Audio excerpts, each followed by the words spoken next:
Hi, good evening, Shelley. How are you? How was your day? My day was great, busy, full of fun things, activities. How was yours? Oh, my day was very busy, also full. That sounds great. I'm so happy to hear that it was fun and wonderful. That's wonderful. Okay, so for the sake of people that already started joining us, let's just start. Great. Okay, so good evening, everybody. My name is Mirit Hoffman. I'm an elder law lawyer and a gerontologist, and my office focuses on helping senior citizens when they reach significant crossroads in their life.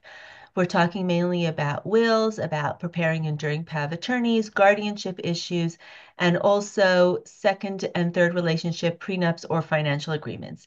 And with my exposure to this age group, I've realized that there's a lot of other important, not legal, other important issues that are not things that everybody knows. And therefore, I have this podcast for the past 3 years now, where I have discussions with other professionals to discuss other topics that are important and hopefully to spread the word about them. And today we're going to be talking to Shelley Grafstein, on what to do to help people turn back the clock on aging. Shelley is a life coach. She's a holistic nutritionist. She's an addiction professional and also an EFT practitioner. So thank you very much, Shelley, for joining us.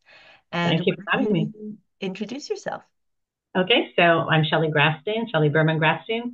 I'm originally from Toronto. I made Aliyah with my five kids who were at that time ages 2 to 10, sorry, 2 to 12 to Beit Shemesh many years ago. And I'm a life coach. I've worn many hats, but everything I've done throughout my life has involved helping people. I that's really my passion is helping people, mostly Jewish women, make a better life for themselves. So coaching was a very amazing thing that I'd never heard of coaching when I was growing up. It wasn't around then. And it Right. was like, oh my gosh, coaching, that's what I was made for. Like this is my ticket to fulfillment. That sounds really beautiful. Okay, so why don't you tell us what you do? Okay, so I specialize in helping women over the age of 60 turn the clock back. And what I mean by that is, unfortunately, so many people have bought into the narrative that as you get older, your body just like falls apart. You have aches and pains. You spend your life going from one doctor's appointment to the next, and it doesn't have to be that way. I'm a living example. I've worked on my health. My clients have really turned back the clock from being participants with their grandchildren, sitting on the bench at the park, to playing with them, going down the slides with them, taking them on the swing. And I want to tell you how, well, first of all, mindset plays a huge role in this. And Sure. I want to tell you this, the study I heard when I was walking my dogs one day. I'm a big walker and I listen to podcasts all the time. I was listening to the study, and that's really many years ago that clued me into how much our mind affects everything. And this woman, this psychiatrist, I believe, in 1981 had this study, and she had two groups of old people between the ages of 75 and 90. Some were blind, some were in wheelchairs, some had canes. They all had like issues, and they did full blood workups and did histories of both of these groups. And one went into a hotel for 5 days, and one went into a retrofitted hotel, as if it was in the 1950s and 60s. They had Rolling Stone magazines from the 1950s. They played like all the music from the early 60s. The food was from the 60s. All the people who worked there dressed in the 60s. By the end of 5 days, the group that was in the retro hotel, they were dancing, they were doing the jitterbugs and whatever. They threw away their canes. They were up from their wheelchairs for the first time in 10, 15 years. They could see better, they could hear better, and all their biomarkers increased. And nothing changed except they were living as if they were 20 years younger, 25 years younger. I thought, wow, mindset plays a huge role. And when we buy into this narrative that everything falls apart, then we never question the narrative. But if you have the mindset of, wait, I can change it, I can turn back the clock, I just need to do different things, then we can change the whole rest of our days. Like we don't have to think, I'm going to be spending the rest of my life in doctor's appointments, hospitals, taking pills, all of those sort of things. We can be like when I take my grandkids to the park, we skip to the park. We I have them on my back. I run, I go down the slides, we go through the little tunnels. Like we can all do that. It's not just for me, it's for all of us. And I want all my clients to have the dreams that they had at 30 as, being a grandmother or just an older senior, whether or not it's like to travel. Like I go backpacking, I stay at hostels. Like it's amazing. Like we have a whole life and I want my people, like the Jewish women, to have the best senior years ever. And it's so possible. Anyways, that's what I do. I really take this dream of creating a life that is everything you want it to be and make it possible. It's so amazing because I could see your enthusiasm through what you're saying, and it's really very nice. So I have a few questions on that. First of all, why did you choose the over 60 niche? Because I remember you telling me that you actually work with women mostly over the age of 60, and take us into your world a little bit. Like, what does that mean for you changing the clock? Like, how do you do that? What do you tell your Okay. Okay. So I help my clients. There's so many ways to help. So this is all health. Our mental health. Well, first of all, our thoughts are the most important because if we think we can't, we won't. And if we think we can, we'll try to make every effort to make it possible. right? Um, a lot of people come to me, they don't want to change the way they eat. Okay, changing the way you eat has a huge impact on health, but we can also change the way we sleep, the way we manage our stress, our relationships. Actually, the biggest predeterminant of longevity by leaps and bounds is how deep our relationships are. It outweighs how fit we are, whether we smoke, whether we drink. It's crazy. Like they did a study, Harvard, over 80 years.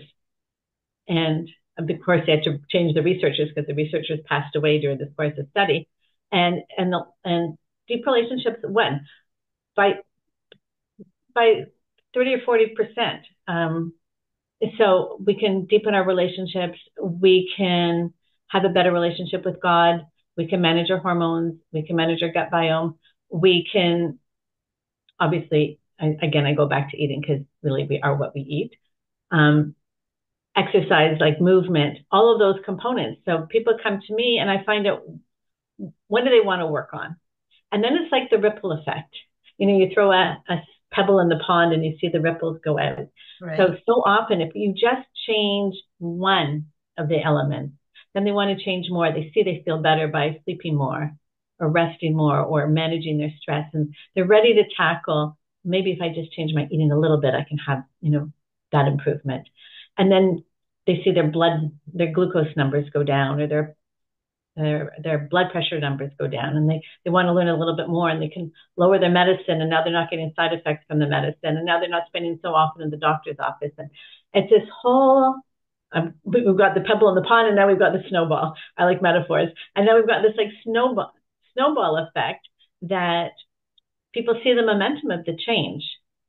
Oh, and one thing I didn't mention is I talk a lot about self-love because we have to love ourselves to really think we're worth it to make the change, right? Oh, I And love that. I love that. That's very difficult for women, especially to yeah, love because we're themselves. raised, and my generation, I'm 65, we're raised to schmata. Like the bigger the schmata you are, like I remember in my mother's generation, it would be like a competition. Well, I make lunch and I feed my family and I make dinner. And when everybody else is eating, if there's like a carrot left over, I'm so happy that I can like eat this carrot because why would I want to take food for myself? Or, I do carpool for 45 people. It was always doing for others, but never for yourself. And it was like a competition who can out schmata the other. And my generation, we're kind of stuck in that mentality a little bit, that we feel that we can't spend time and energy on ourselves. And our needs come last. And it's a process with the women is to see our value, that everybody has value. That's why we're here. And to love ourselves where we are, because as parents, those of us who are lucky to be parents, we see our kids thrive much better when we discipline with love, as opposed to discipline with a heavy hand. And the self-talk in our minds, of, oh my God, I can't believe I ate that thing. I'm so bad. I'm so evil. I didn't give tzedakah. I'm such a horrible person. Like, it's crazy. So we work on the speech pattern, the thoughts, what's going on. And then we slowly like shift until my clients can say, I really love myself. I can honor who I am. And that's like the biggest step in making changes. Because if you don't think you're worthy of living a healthy life, then you won't make the effort, because it does take effort. It really does take effort to change your whole life around. And it's possible. And my clients have had phenomenal results. That's really, really it's very inspiring. And why actually only women over 60? Why that niche? Because it's a very neglected niche. There's coaches for every age of part of society, and then there's the perimenopausal, like it's coaches that deal like perimenopausal, menopausal, and postmenopausal. But they're three very distinct um, groups. And when I looked at the over 60, and I'm 65, so I'm in that group, and there's really, I have not yet found a religious woman who is in that age group coaching women. There's men coaching this age group, which I don't think, I mean, if a woman wants to go to men, great. But how do they relate? I don't know how they relate. And because I'm in that group, I know what it's like. I know the challenges. I have grandkids. I have young kids. I had my last kid at almost 44. So I'm kind of like, I'm in both worlds, and I see how important it is. And I think in some ways people forget that we can live amazing lives after the age of 60. It's not the beginning, like when my mother would call it, she would call it the third of your life. Um, it was so depressing. Like you're already like closing the book on your life, and I'm trying to open the book to the fullest. And we can live our best years. Like I was always healthy, like, except I had anorexia and bulimia for 10 years. So aside from that part of my life, I've always focused on my health and wellness. And at 65, I'm probably in the best shape of my life, both in terms of what I eat, my body composition, my stress levels, and it's totally doable. That's really amazing. Really. It's pretty amazing. And I really relate to what you said about, the older generation, my grandparents, at least I remember when they were in their 60s, they were old. They considered themselves to be old. Like their whole pastime was, sitting in the chair watching television or sitting in a chair watching us play but they didn't do things. They didn't like and you're right. The age of 60 is not old. You have a whole life to still, And you can conquer pick up and the be able to stone, do. right? You can have 40 years if you're lucky. I mean, not that many make it to 100, but 90, a lot of women are living into their 90s. Absolutely. Life expectancy is much, much longer than it used to be. I mean, it's over the age of 84, I think even 87 at the moment. So yeah, absolutely. You can live to the age of 90, living well till the age of 90. That's what we, Right. That's what it is. We want the quality of life. We don't want to be on life support to 87 or have someone coming and feeding us. And we want to be I want my people, I want to be independent. I want to be living a full life up until the time like I go. Like I want to go on my sleep after I've, walked 20 miles or 20 kilometers or something. Like that's how I want to go. Um, that's really you know, great. Can you give us an example of one of your clients? Let's say she started like this and now she's like this, and what you did during her journey? okay. So one of my clients she had about 140 pounds to lose, and she lost 100 pounds on her own. I'll give her credit. She didn't come to me for help losing the first 100 pounds, but she came to me. She had a very bad relationship with food. It was her best friend. It was her worst enemy, and with herself. And we really started with the whole self love. Um, and now this woman, I think she's excelled the teacher. She's surpassed me. She watches a ton of videos on health and healing and her gut biome, and she's so careful with what she eats. And it's not coming from a place of deprivation. It's coming from a place like I want to nourish my body. It's like my temple. Like I have to look after the and she teaches other people. She's so inspiring. She's the thinnest she's been in her whole adult life. She has lost all the weight she could ever imagine losing. She's in great shape. She works out and everything is full of joy. Like she's coming from this new body, this new mindset, tons of energy. She's sleeping less. She's doing what like she's listening to her body when she needs to rest, she rests. But she's just so full of joy and love. And you see her, and she was like a defeated, before she had lost her weight, she was like this one of these defeated women that she was in a bad marriage, and she just, all the air was out of her sails. She was just like this. And now you meet her, she's like bubbly and vivacious, and she has her grandkids over, and she goes to her grandkids, but they live in another part of the country, and she's traveling by buses for hours, and she cooks, and she sews and crochets and knits and paints, and she's just she's just a ball of energy, like really a ball of energy. And you contrast the two, and it's really unbelievable. But she says the best thing I did for her was to have a loving, healthy relationship with herself. Mm. I And think, instead of, if she eats something that disagrees with her, she says, it's okay. I still love myself, and that's okay. Like, as she said before, I would beat myself up for hours, and I would call myself names, like not out loud, but in her mind. And she right. said, I don't do that anymore. And that's such freedom. Absolutely. So basically, what if I understand, is it all about losing weight, or is there No, more, it's like, do women come to you with not with the weight issue also? for sure. A lot of women come to me because they don't like where they are in life. It could be lack of energy. It could be they don't like themselves. It could be in a terrible marriage. It could be like I have a couple of clients now that came to me because they were diagnosed with type 2 diabetes, and we have one of my clients came with me. Her fasting glucose was 245, and after a month we've actually had one glucose test of 115. But that's like amazing. That's in 1 month. And also just the energy level of managing her insulin levels is crazy. A lot of people come to me because they want to start exercising, but all the coaches they go to says, you have to dedicate like a half hour, 2 days of cardio, and 2 hours a week of cardio, and this and that. And I really look, where are you at? If they're doing nothing and haven't done anything, can you do 3 minutes a day? Like, what is your minimum that you can commit to 5 days a week? Some people it's 3 minutes, some people it's 5 minutes. But even those who commit to 3 minutes, they see a difference and they want to do more. And it's doable.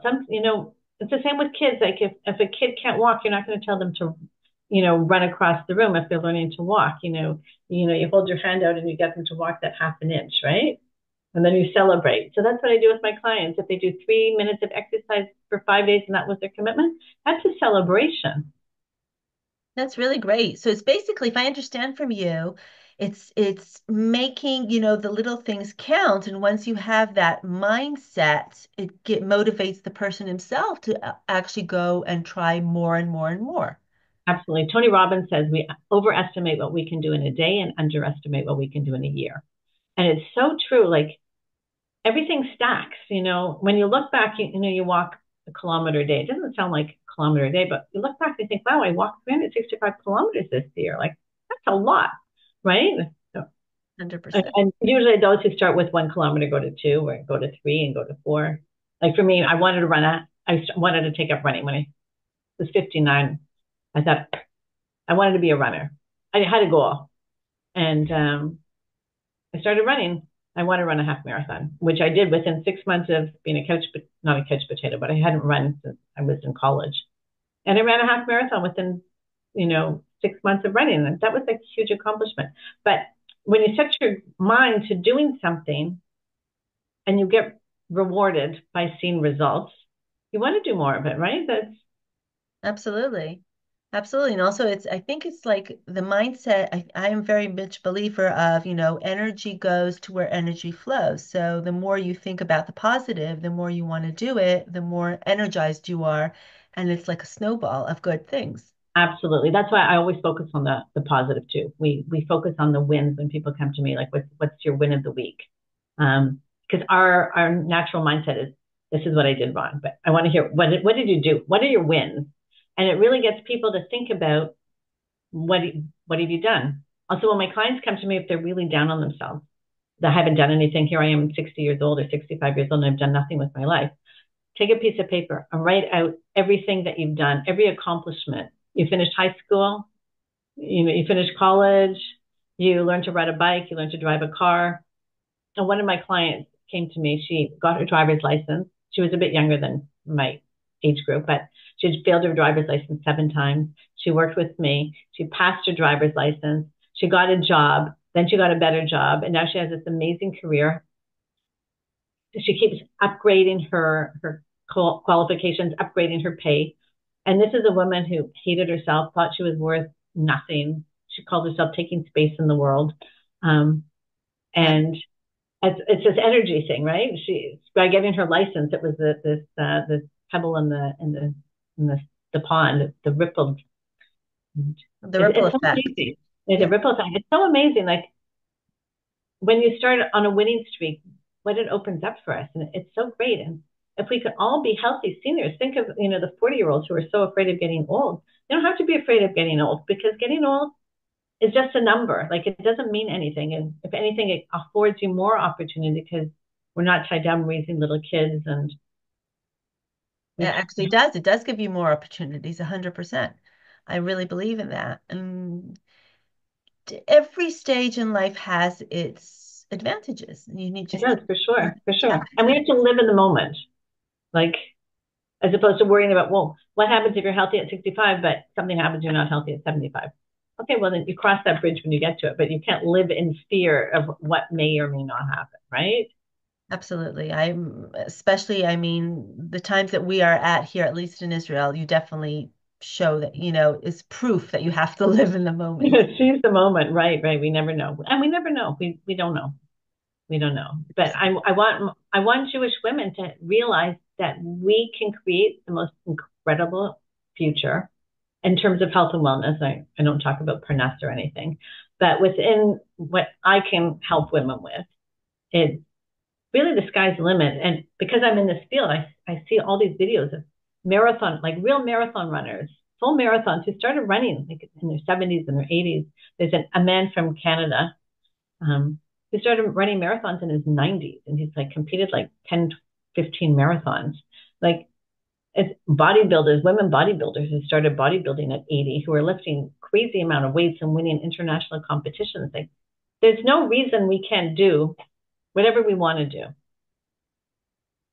I really like that. There's no reason we can't do whatever we want to do.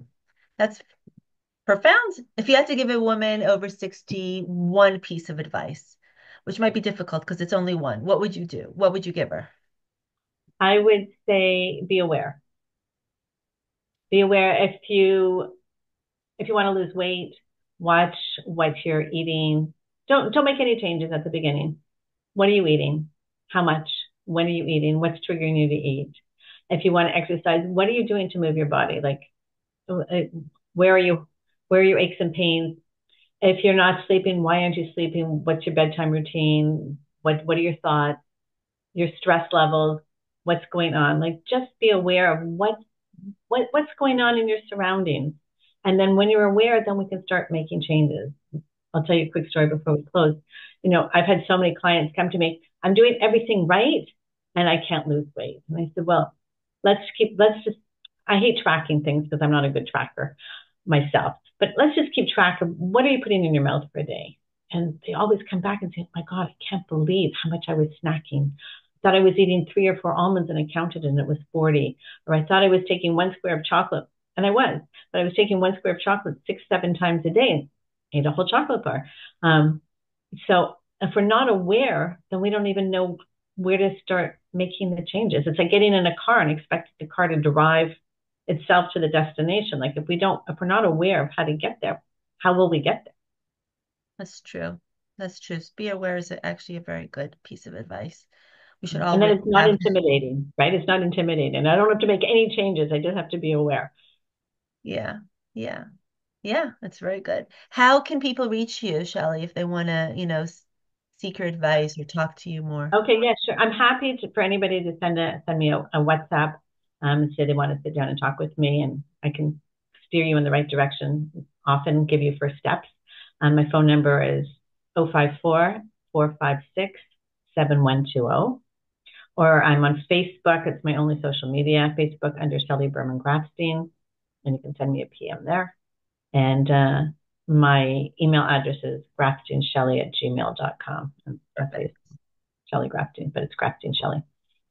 Hey, listen, this was really super interesting. I'm really happy we had you here. Thank you so much for spending time with us and to giving us this really nice advice. Thank you, everybody, for being with us here. I hope you took notes, very important notes. And have a good night, everybody. Looking forward to, if you enjoyed it, please transfer it or pass it on to other people who can also benefit from this. And in the meantime, have a good night and looking forward to seeing you in my next podcast. Bye bye. Thank you.